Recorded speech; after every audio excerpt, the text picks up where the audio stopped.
Hey everybody, it's time for the previews picks. Once again, this time we're going to use previews number 365. You now have one for every day in a regular year, should you choose to revisit these things or stack them up and burn them. Around this time, it'll keep you warm maybe for about a day or two. Paper burns fast. But anyway, it's Previews 365. You can tell by the beautiful Greg Hildebrandt cover for the upcoming Star Trek Year 5 out of IDW. That's a great cover. But unfortunately, I'm going to take a pass on this one. For whatever reason, I won't get into it. But it is a beautiful cover nonetheless. And it's there for you to enjoy. Also, we'll be looking at the Marvel previews catalog. Jason Aaron, Russell Dauterman, Matthew Wilson's War of the Realms is everywhere this month. The miniseries proper begins, as does the proliferation of tie-ins. This thing is going to go through almost every title of the Marvel Universe, as expected. I'm going to pull back and just get the miniseries and let the tie-ins stack up. Hopefully, Marvel will collate all the stuff and publish collected editions of just the War of the Realms tie-ins. We'll see. If not, as with every event, I'm sure the tie-ins are not essential reading to enjoying the main miniseries, but I can't walk away from a Jason Aaron, Russell Dauterman joint, so I'm going to be getting the miniseries, but that's about it for this right now. Let's start off with Image. Woot woot, on page 66. Big surprise.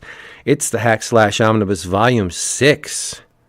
This features, as you can see, Hack Slash Son of Sam Hain 1-5, but more importantly, Hack Slash Resurrection 1-12, which mostly was illustrated by Silor, and I don't know, I love this guy's work.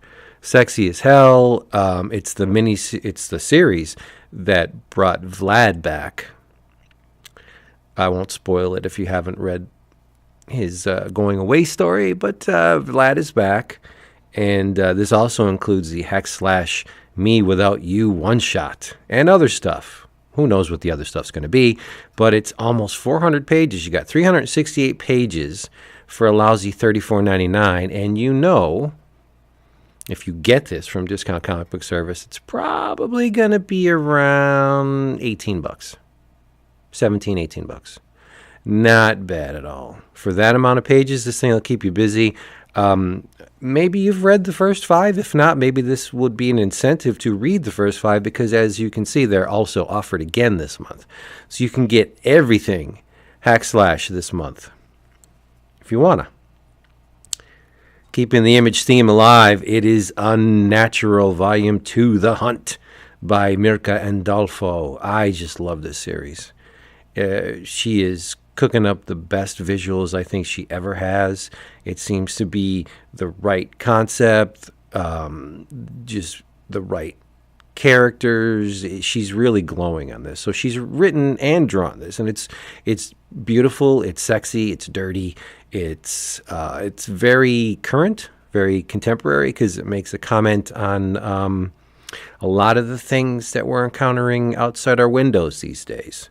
So if you want a little bit of meat and on a really beautiful bone, then I think you should pick up Unnatural Volume 2, The Hunt. More Image. Does this surprise anyone that I'm going to pimp this? Spawn 296. Why am I again going off on Spawn? Well, it's a special time for Spawn because if you look at the artist credit, it is Jason Sean Alexander again, not that other schlub. And Todd McFarlane is writing it. But what is special about this arc? Well, it's gearing up to issue 300. But what Todd is doing, and this is kind of smart because I'll be honest, I'm one of the last holdouts that read Spawn all the time. And Raph. But A lot of people have walked away from Spawn over the years. It was a number one and a top book for a long time. And over the course of the years and, decades, people decided that it wasn't their cuppa, or it was there was a lot of sameness to it at some point. There was not optimal visuals for a long time. It strayed from the original contract, which was big, bombastic, in-your-face Todd McFarlane art. There was a time when the book was anything but that. And a lot of people just said, I'm done. But with Jason Sean Alexander, the book is getting back to the roots of what McFarlane established, with a more visceral, more horror bent, more stuff that is akin to the demonic and the evil side of what's going on here. Where, let's be honest, Todd's art was super pretty, but he's not in tune with the darkness like Jason Sean Alexander. This guy's brushwork is incomparable. But anyway, so what Todd is doing, he's revisiting Spawn's history. With this issue, you will get, with this arc leading up to 300, you will get every hero, every villain revisit Spawn's legend in an epic, widescreen story from critically acclaimed illustrator Jason Sean Alexander. Widescreen. Which means, like that issue of Fantastic Four that Byrne tried, we're probably going to have to tilt this sucker on its side to read it, which is okay by me. If we're getting wide-ass JSA images, then I am so down. I want you guys to check this out. It's only $2.99. It's one of the last books on the stands that's keeping it under $3. Because Todd has money. He doesn't care. And so maybe if you like this, you'll stick around for 300. I don't know what Todd has planned, but I'm sure that he wants to get his baby back at least in the top 50. Now it's languishing way down below, and it's a shame because Jason Sean Alexander is like a force to be reckoned with. You should be reading this stuff. Look at this from Dark Horse. I'm kind of sad. Although I have pimped Kengo Hanazawa's I Am a Hero many times, I've just learned via this solicitation that Volume 10 is the penultimate volume, which kind of saddens me because it's all sorts of freaking awesome. Volumes range 380 to like, say, 400 pages for $19.99, much less if you know where you go. And so the ZQN infestation is running rampant, and you have the cult going on, and it's just brutal and disturbing and everything I like out of comics. So you should at least give it a glance. There's a lot of buzz going on for I Am a Hero, and rightly so. But again, if your diet is strictly spandex, this is going to be a little bit of a culture shock for you, which is awesome, right? Oh, my goodness, Dave, what you do to my loins.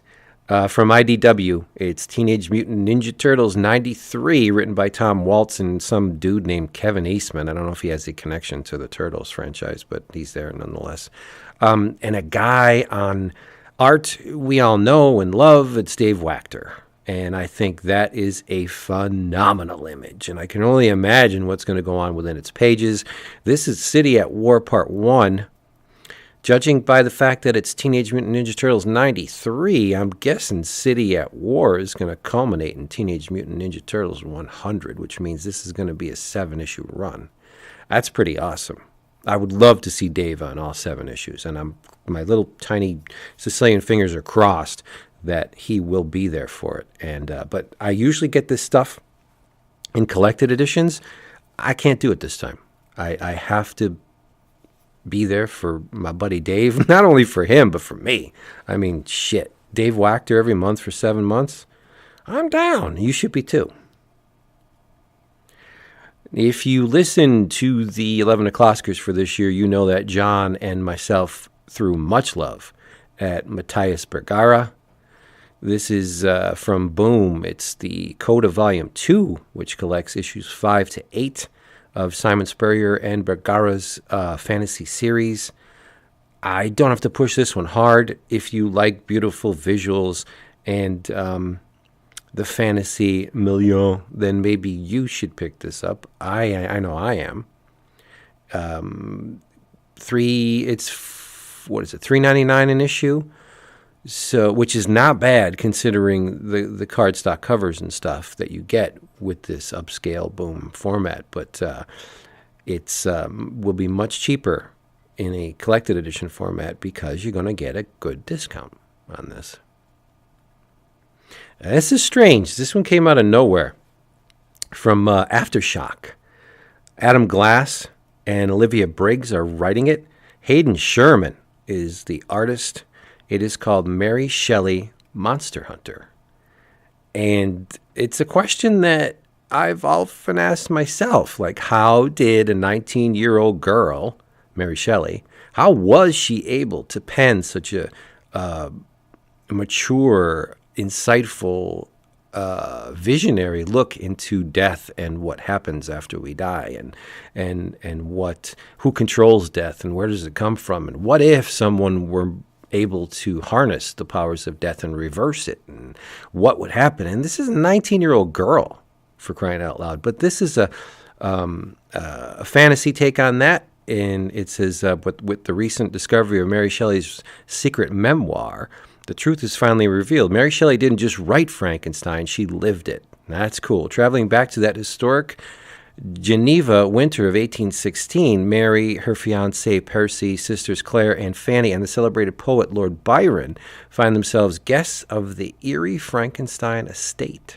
The macabre and frightening events that follow lead Mary to both a gruesome and shocking discovery. Their mysterious host is not all what they expected, and their intentions will change the course of Mary's life forever. So the novel is very beholden to me. And the premise of this suggests that the novel was something that Mary witnessed and not something she conjured from her very fertile imagination, which may turn off a lot of devotees to the novel, but it's cool. I mean, it's just a different spin on it, and I'm very intrigued at what they're going to do with this. Hayden Sherman's art is freaking great. Ahoy Comics is now in Wave 2. Captain Ginger, High Heaven, Wrong Earth have finished, and now they're launching new books to fill up the gap. So the first title in the Ahoy Wave 2 is Bronze Age Boogie by Stuart Moore and Tyrone Finch, with art by Alberto Ponticelli, who we have seen from the Vertigo stuff, and also backed up by Alain Morissette, or Morissette, I don't know how you say it. But get this, what do you get when you combine all of the best-loved comics genres of the 1970s? Apes, monsters, kung fu, sword and sorcery, and cosmic adventure. Well, they want you to say you get Bronze Age Boogie, but I say I get a Rager. Because when you combine all that stuff, yeah, you got my attention. You get Bronze Age Boogie and a Rager. An intense, character-based action fest with plenty of style. In this collector's item first issue, love that. Young barbarian princess Brita Constantina finds herself battling a Martian invasion from both 1975 AD and BC. Shit! There's a backup feature, meet Major Ursa, the first bear in space. But will he be a hero or a villain? Plus the usual assortment of Ahoy extra text stories. No-brainer. You get your money, you plunks it down for this, and you sign up for the next 3. You gotta have this. I gotta have this. No bones about it. Aside from the always excellent Gold Digger by Fred Perry from Antarctic, this previews also solicits the second issue of Exciting Comics, their anthology featuring public domain and new heroes. Exciting Comics is back for even more thrills this month. The Crimson Scorpion leaps into action. Madame Mask must face shocking truth of her past, and the adventures of Black Jag are just heating up. The Antarctic Press Superverse continues to unfold in these pulse-pounding pages. Don't miss out. I will not miss out, regardless of what that other guy says on the podcast. I will not miss out. Never, ever, never. Got to have this. And it's $3.99. If you remember, the initial issue was solicited at $1.99. So it was just to entice you to read it. And now it goes back to standard $3.99 price. Also from Antarctic is from their Rock Comics imprint.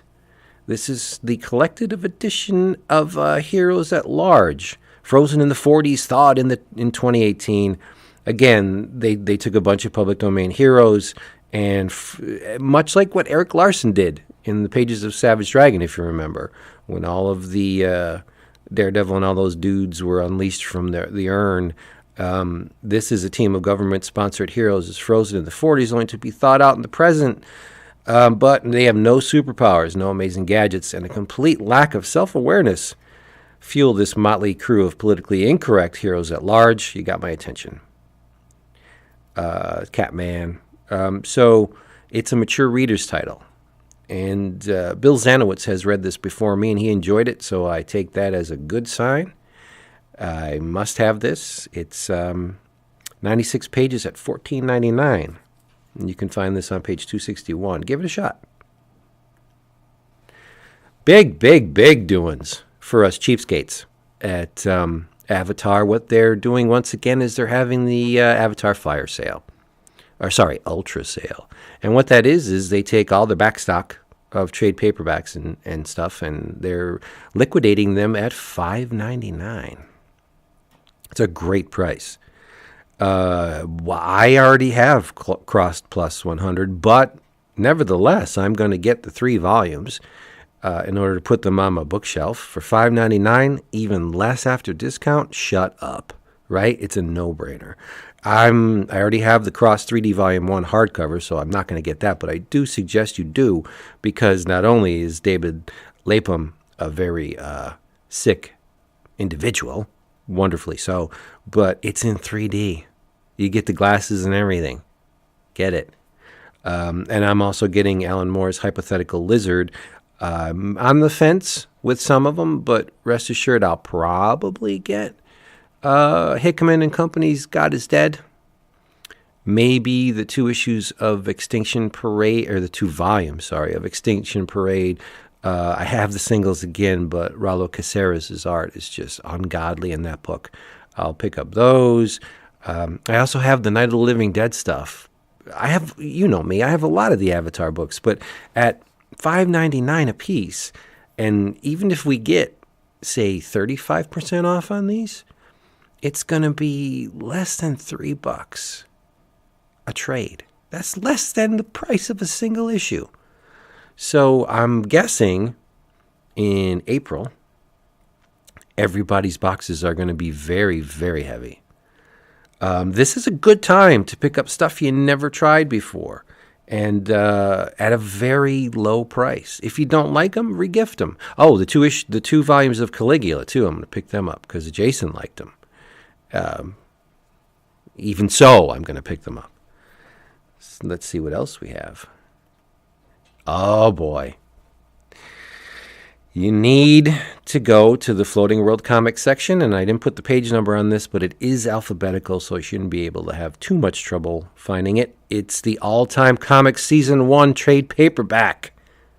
224 pages of perfection. Every page, perfection. Josh Bayer. I've said his name a gazillion times. I'll say it again. Josh Bayer, one of the guys to watch. He does amazing work. He writ a lot of this. He wrote a lot of this stuff. Al Milgram, Ben Mara. We covered this. Crime Destroyer, Bullwhip, Blind Justice, Atlas, all interconnected books, all great, super old-timey coloring. This is comics perfection. Gary Groth hated it, which should tell you it's probably spectacular if you haven't read it. There you go. And why should you order this? Well, because All Time Comics Wave 2, Season 2, whatever, is starting with Zerosis Deathscape, number 0, written by buddy Josh and Josh Simmons, with art by Josh Simmons, and get this, Ken Landgraf. Get out of town. Cover art is by Das Pastorius. It's a 28-page comic for $3.99. You got Trevor Von Eden in here. Gabrielle Bell. No, don't look away. Get it. And while you're at it, pick up Zach Soto's Secret Voice Volume 1. There's great comics as well. 160 pages for $24.95. But discount. I have to admit, this came out of left field. It's from Legendary. It's a prequel to Godzilla King of the Monsters, written by Arvid Nelson and drawn by Drew Johnson. And I had to do a little bit of goatee scratching, like, Drew Johnson? What? So I did a little bit of Google search, and I will say that, yes, thank you very much. I will order this. It's a 112-page hardcover for $25. And if it gets a little insight into what's going to go on in The King of the Monsters, sure, right? Especially when it has a cover that looks like this. Good God, I would pay $25 for that cover alone. And that, of course, is Christopher Shy. There's an Art Adams cover for this. Why they don't show it, I don't know. But I don't know what cover I'm going to get. But if it's between that and Art Adams, I would say it's a win-win situation, right? Look at the color on that thing. It's absolutely stunning. I wish they released that in a poster. Valiant. I haven't talked about them for a while, for a lot of reasons. But my second favorite Valiant character, the Punk Mambo, is getting her own miniseries written by Cullen Bunn and drawn by Adam Gorham. Okay. You don't need to twist my arm. Dan Brereton cover. There's a lot of flavors for the cover. But you can get a little glimpse at the Adam Gorham art there. Even better if you open up your copy of previews and peep it for yourself, because I can't make this very much larger without screwing up the next slide. So rest assured, it looks damn good. The coloring doesn't look like it's doing it any favors there, but so what? Gorham's line work is worth the price of admission alone. Bada bing. Order of the month. This is the must-have of the entire month. Need I say it? Junji Ito is back from Viz with a collection called Smashed. Try not to be noticed when you eat the secret nectar. I always try not to be noticed. Otherwise, you'll get smashed. What horrific events happen to create the earthbound people tied to a certain place for the rest of their short lives? Then a strange haunted house comes to town, but no one expects it to lead to a real hell. Bum, bum, bum. My wife must be in the house. Welcome to Junji Ito's world, a world with no escape from endless nightmares. It's true. And this is an anthology again. I love Ito's anthologies because each story's sick and busted and just horrible. And then you get a chance to take a breather, and there's another bone-shattering, disturbing take on just ordinary events. He just twists these ordinary things into the most disturbing crap you can imagine. And he's a master. Look at those pages. Get it. 416 pages? What? For $22.99? It's like they're giving it to you. Just order it. All right, let's go to the Marvel part. This is... I get the title exact because when I saved it from the PDF, obviously, look, it didn't save the title and the bric-a-brac down the bottom. This is Doctor Strange by Mark Waid, Volume 2. It's called Remittance. Waid writ it, penciled by Javier Pina, Andres Guinaldo, Jesus Saiz, Chris Pacello, and Kevin Nolan. It collects issues 6 to 11. I almost voted Doctor Strange as my favorite ongoing, but I did not in the 11 o'clockers. But it was in the running because it's great. And next, I want you to also get, boop, no surprise, Thor by Jason Aaron, the complete collection, volume 1, written by Aaron, penciled by Ribic, Butch Geis, Nick Klein, Ron Garney, Emma Lupacino, Das Pastoris. What does this contain? Well, they're going back to the beginning. This collects Thor, God of Thunder, 1 to 18, 432 pages. This is akin to the Epic Collection stuff. War of the Realms is going to be raging. People are going to be like, well, where'd all this stuff come from? What happened? How? And this is the thing you read, because it has the first 18 issues of Thor's take on Thor. God Butcher, I'm sure, right? And that stuff that launched his amazing run. Get it. It's probably going to be $20 at DCBS. Don't be stupid. From the DC previews, there it is. There's the cover. That's the thing you should be looking for. This is the must-get. I weep if you don't buy this, because it contains 18 issues of Denny O'Neil, C.C. Bex, Otto Binder, Elliot S. Magan, E. Nelson Bridwell. You got Cockrum in here, Schaffenberger, Oskner. What? And it's a freaking hardcover.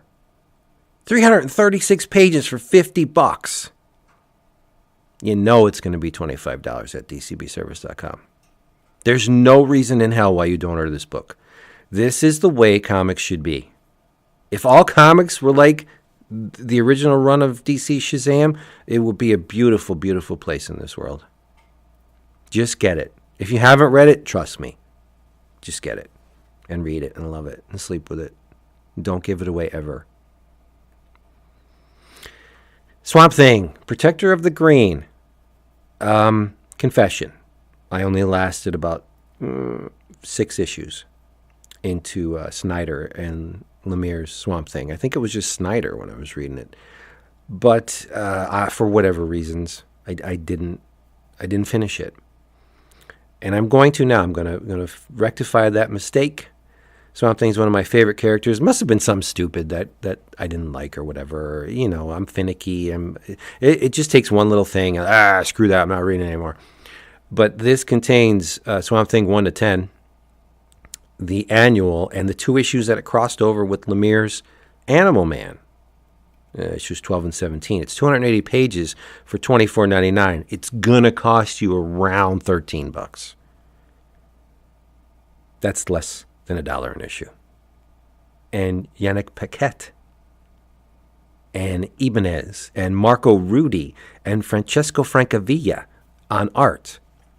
This belongs in your greedy, grubby, dirty, filthy little hands.